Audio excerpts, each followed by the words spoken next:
Joint channel here over at SubStars are now over at Odyssey. So this is an argument for the one occasion where AI is probably going to be beneficial to destroy obese, blue-haired American SJW localizers who just have to ruin everything. So you don't hate localizers enough. American SJWs really do ruin everything they touch. So what's happening is in Japan, they have a looser spectrum of gender expression where there can be feminine men, cross-dressers, and all sorts of things. So English localization of classic romantic comedy Manga, Stop Hibari-Kun, changes protagonist from very feminine guy to transgender female due to pressure from these obese blue-haired weirdos. Since America is run by these attention-seeking SJWs, they can't accept the diversity of thought that is inherent in different races, so they try to force the Japanese into these bullshit categories. Yes, the American SJWs are the most intolerant people imaginable. They worship Karl Popovich's model to magically not tolerate anyone who disagrees with you and has wrong thinking. They never think any deeper than that, to turn around and go, oh, well, what if these people just said they couldn't tolerate you because of your wrong thing? Oh, but that can't happen because we'll have all the guns. Yeah, that's what it always boils down to with them. So they're so painfully brainwashed, it hurts to talk to them. Everything they think they know, they learn from Hollywood, and then they get defensive when you ask what books they've read on a topic so you know where to start with them. And not trusting Hollywood and the media and the big medical industry, you know, the thing that we've been dealing with for the past few years, those are far-right values. What happened to the left? At least, I mean, decades ago, the left used to... What happened to standing for free speech? Like, oh, we got subverted and corrupted. So okay, you had beliefs, or you know what's a great story is the Sierra Club, and their, in both cases, the left wing concept of conservation and free speech. These two big dogma points, these planks in their foundation, they have 180 degrees conversion from conservation, dealing with high birth rate people, and a concept of closing doors to prevent that, to save resources, and free speech. In the course of like 20 plus years, they've gone 180 degrees. It's like, so if you have a 180 degree switch, you haven't really, you know, we make fun of the conservatives not conserving anything, but you look at the left and it's like, you don't believe in anything if you can be subverted in 20 years to being fighting for free speech to now being pro-censorship.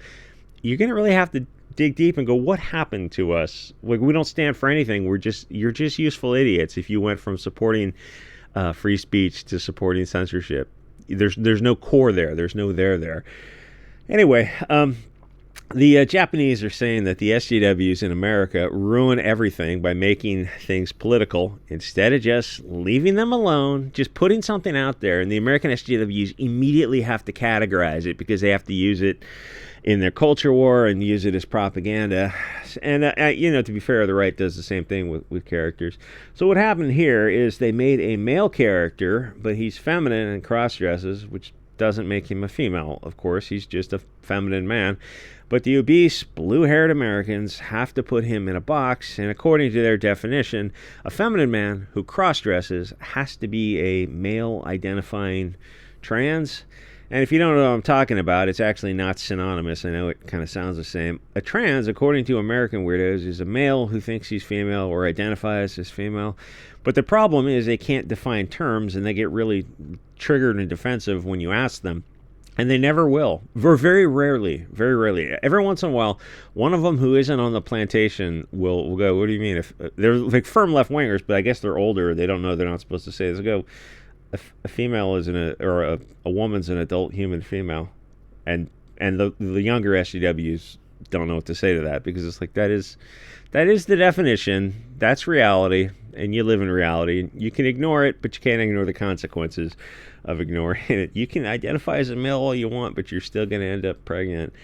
So, where they use a circular definition, where they go, well, a man is defined as not being a woman. And you go, yeah, that's a circular definition. It's useless. It's you've made two terms not mean anything. If there's without defining them, they're just trapped in a box separate from the rest of the universe because they don't relate to anything outside of their internal definitions. Or they really don't want there to be men or women or different races. And saying I deliberately said races earlier instead of culture, which the left wing uses and the normie right wing uses a lot because they're scared of saying the R word, which I say all the time. So the proletariat has to be a fungible, dirty mess, except their insane theories hit reality because men, of course, are not women. I'm sorry to have to inform you of the truth. You'll never be the opposite sex. You're just going to have to learn to accept to be who you are. And the races are different as well with different capabilities and whatever. Yes, and they have these really strict rules for gender expression. And there's a kind of a darker reason under it. So what we used to have were tomboys, which are girls who were a bit more rough and tumble than the girls who were playing with dolls and tea parties.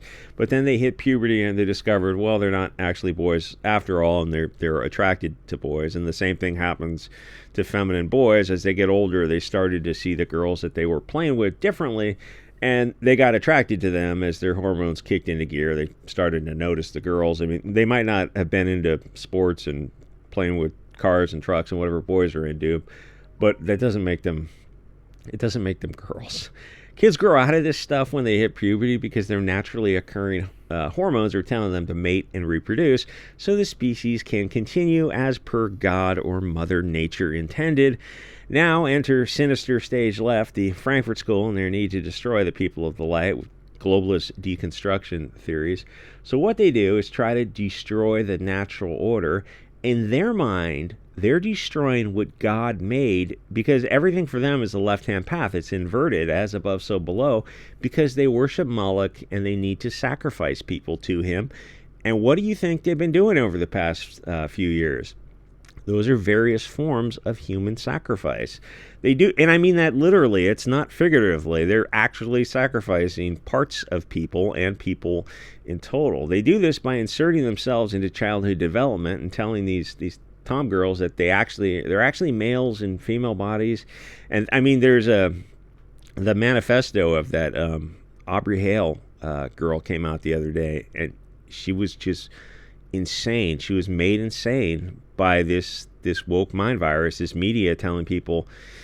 This media psyop kicked into gear about 15 years ago, telling her that she could be a little boy and she wanted to have sex with girls and all kinds of bizarro, like what she thought went through the mind of a male, and it's not what she thought. And then she ended up deleting a bunch of people, innocent victims, at her school. And it's like, a lot of that was caused by the media that told these people they can be this, and they're marginalized and oppressed, and everyone hates them, everyone's out to get them.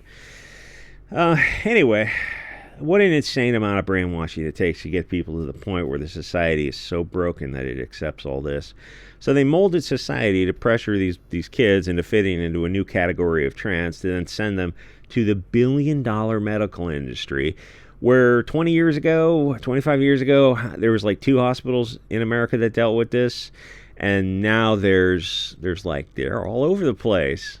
So once you enter in the pecuniary interest, money changes everything. Like, did these doctors who are making millions have your best interests at heart, or are you just the victims of these monsters who want to profit off you?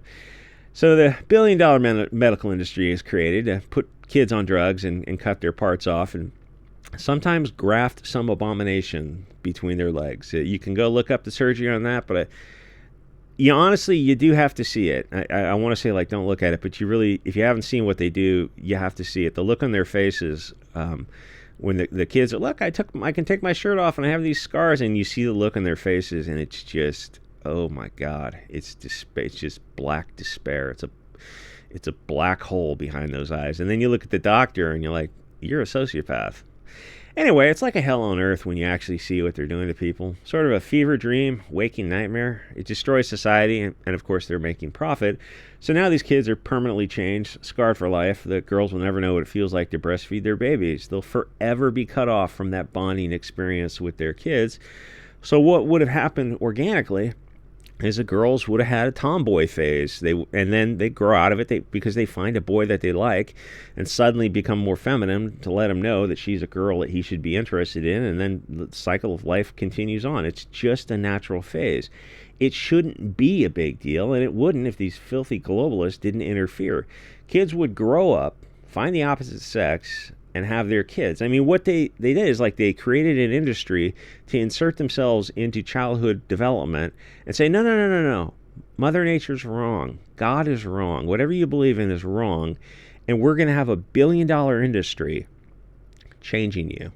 It's insane if you stop to think about it, but that's what the bread and circuses are for, to distract people from stopping to think about these things. You have to have the long dark tea time of the soul, the quiet time to think about things without all the digital soy slop. But then civilization would continue if that was allowed to happen, and that makes these bullshies outraged. So they built Trans Industry Incorporated, and the kids in society fell for it because they were scared to stand up and be called istophobic. And keep in mind, the billion-dollar medical industry, full of actual sociopathic medical personnel who are only so delighted to destroy people as long as they can get the turbo version of the Porsche instead of the naturally aspirated one. Yes, the doctors and nurses are literal sociopaths because high IQ, high-functioning monsters exist, and there's no shortage of them in the medical industry. The other aspect of this is what effect this has on a society that allows it. The people who cope by finding ways to justify it instead of just admitting it's a civilization-ending event that only a war can fix, which it is. I don't think you're going to vote your way out of where we are now, of sterilizing kids. Anyway, I mean, try to imagine telling your grandparents, 50 years ago, whatever years ago, 100 years ago, telling people where you'd be, what society America would be like in 2024. It would, even 50 years ago, it would be inconceivable. Anyway, so this Japanese artist was asked if he was going to make the character trans, and he said no, the character is a feminine male, cross-dresses. He doesn't have to be put in a category, but he knows he's a man or a male. But American SJWs just can't accept that because it undercuts their castles built on sand of the whole trans ideology, which is pushing drugs and surgery because they want a one-way journey. And those drugs, the cross-sex hormones, are permanent. Boys and girls can go through phases. They can cross-dress, they can act more masculine or feminine, and the best thing to do is ignore it. If you make an issue out of it, it can enforce the behavior as a kind of a rebellious way to defy a parent or society. Though it's not really, I mean, nowadays, like, society just allows anything, so you're not really, raging against the machine anymore. If the majority of, like, high school kids identify as somewhere on the BLT stuff, it's like, oh, we're going to have to figure out some new way to get attention, and ultimately, that's all. Like, when did people start taking kids seriously? When I was a kid, I knew kids should not be taken seriously. Or if you really want, and the thing is, some other kids knew it as well. I guess if you really want to have a laugh, have the dad say he's coming out of the closet and have him cross-dress and take the kids to school. It takes balls, but comedy can be pain.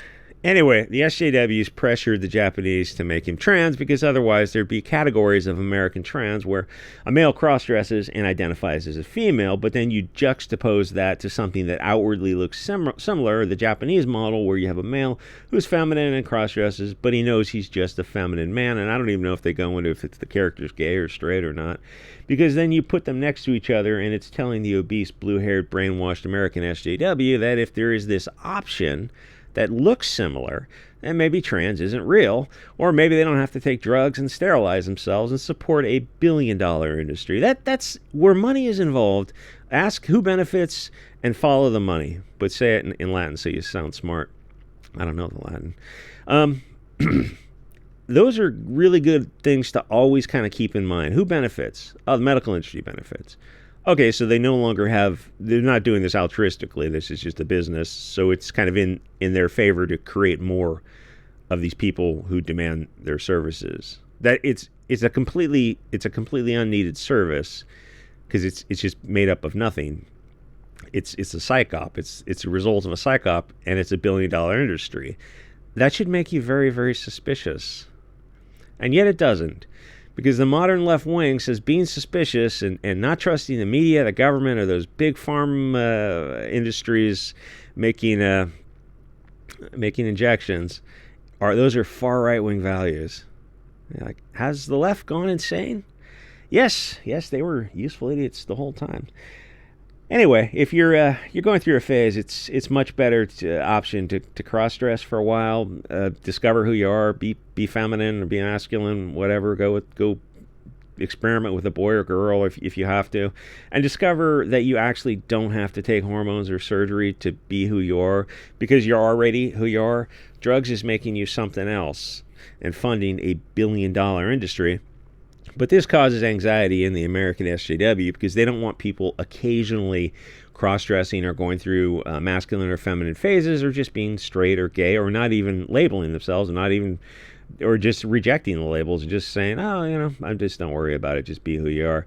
And which for most people is just going to be straight, because that's how biology works, because the hormones are telling us to find the opposite sex attractive, and we very much do. So the trans have to pressure kids into being trans instead of not forcing them into a category and permanently changing them with these drugs. It's bizarre how the left has switched to supporting these corporations and defending giant media companies, and now they're also pro-war as long as the right side are going to war. They thought it was combat rock and all these other Perfect Circle anti-war songs under Bush, and then Obama got into office and like, hey, where are the anti-war songs? Slater Kinney? Tool? Where are the anti-war songs, guys? Oh, it's a black guy in office. Yeah, so I mean, but what are your values?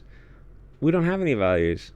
If we're willing to go 180 degrees from pro-war to anti-war to free speech to censorship to whatever, it's like you don't really have any values. You're just useful idiots. At least the conservatives, conserve nothing, but they slowly change. The left wing is willing to do 180 degrees, within a decade, it seems. So no, they're not the rebels. So when you're supported by the media industry, the media and the banks, and they think they're raging against the machine while supporting a $1 billion expanding medical industry, you're fine who you are. If you're convinced that you need to take cross-sex hormones to be your true self, then you're the victim of a psychological operation. And in 20 years, if you make it that long, because there's a lot of self-harm in this community. Maybe that's the issue you should work on first. It seems to be depression, so that seems to be kind of just the core issue. Why not address that with therapy and maybe exercise and groups and whatever? But it seems like this is just a deflection into just dealing with the self-harm aspects of it. So in 20 years, these kids are going to grow up and they're going to be very angry that nobody stopped them. The only rebels in society now are the people who are getting debanked and deplatformed, the far-right Hugo Boss who dare to say that you should leave kids alone, which makes us literally Hitler to say you shouldn't sexualize kids, which is an interesting argument that the left has put forth and created by putting people in categories. Anyway, like, comment, subscribe. See you guys all next episode.